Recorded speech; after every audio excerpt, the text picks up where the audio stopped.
Coming to the topic of AI risk, right? I know you mentioned Riskosity, I think you mentioned, right? Are there Yep. other tools that SMBs can use to understand the AI risk right now? If they're already using AI, they're like, okay, that sounds, they hear this podcast and they're like, oh, this sounds great, but how do we know, are we doing the right thing, or, are we Yeah, ignoring it?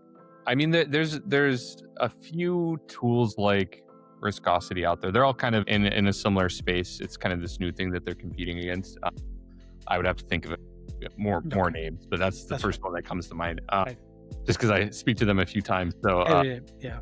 but beyond that, I mean, you can, if you just look at your standardized tools that you have in the environment, you can use Defender and others. I'm going to assume they're an O365 shop, but you can use those to identify, what are your machines reaching out to. But that also comes into, if you've never fully set that up, then you're gonna be flying blind. So Okay. you can check your O365 email for notices. Are people getting, are they using their corporate email for signing up for these things? If it's more shadow IT, if it's that they're using their personal Chat GPT or whichever that they have, or Gemini on their phone and things like that, that becomes a little bit harder. But if they're in the office, maybe you have some controls over Wi-Fi, and you can talk to your IT folks internally to see, like, well, how do we get an idea of this? Like, what is being used? If you're a little bit bigger organization, more like an SME, then in those cases, you'll have some of the tool sets to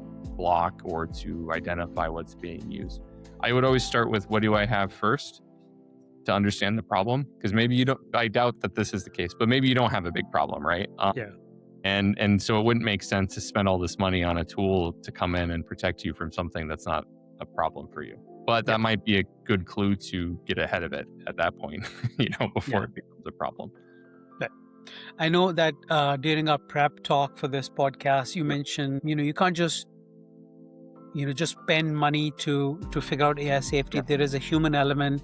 You need to like establish the right policies. You need to define the risk, Yeah. and assign the ownership, like you just said. If companies don't have good understanding of where to begin, right? Like how policy, yeah, what kind of policy should we have, right? And if it's a smaller company, if it's a medium-sized company, there aren't too many cybersecurity leaders in the company. There's Yeah. just maybe a few, and they don't really. How should they start? Like, where should they? Like, should they contact a person in a company like you, or are there free resources available? You mentioned the NIST scan audit is there. Maybe that's a good starting point.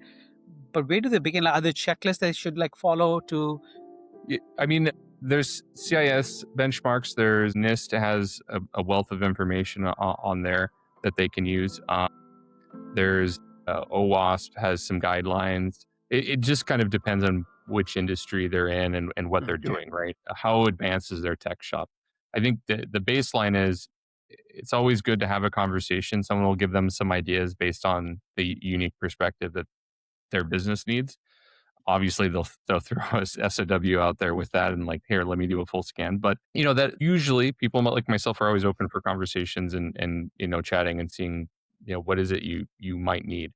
Beyond that, I mean, talk to if you have an IT provider, if you have an in-house shop, whatever that looks like, speak to them to start this conversation, set up some policies.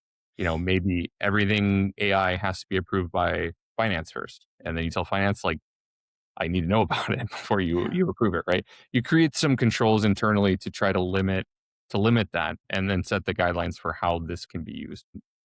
I think that the tools are still very new for Mhm. detecting and really getting ahead of these things. But using basic tool sets like uh, Defender or CrowdStrike or whatever endpoint tool you have, you can set up searches and alerts for these things and get ahead of it that way, even browser based ones. So I think when you get into planning, this we talked about in the prep, was a quote from IBM that I like, is that don't have anything with severe consequences.